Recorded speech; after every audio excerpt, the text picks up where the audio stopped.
Welcome to the Banker Lamp. Please enjoy the video. In this video, I will explain how to connect your Huawei Watch Fit 2. First, you'll need to download the Huawei Health app, which is essential for managing your device and accessing all its features. You can find it on your phone's app store or by scanning the QR code displayed on your watch screen.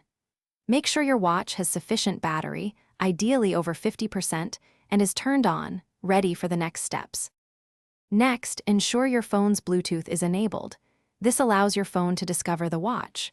Open the Huawei Health app, tap on the Devices tab, and then select Add Device. The app will scan for nearby wearables.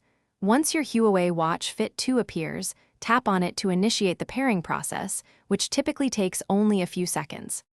After selecting your watch, a pairing request will appear on both your phone and the Watch Fit 2.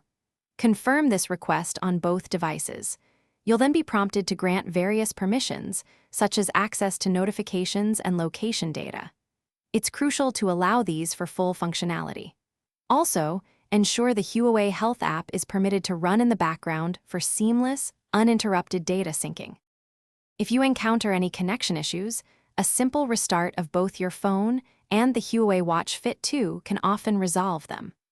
Also, confirm that your Huawei Health app is updated to the newest version, as older versions might have compatibility problems. Finally, ensure your phone's operating system is current, as updates often include important Bluetooth stability improvements. Thanks for watching. If this was helpful, leave a like and consider subscribing. See you next time.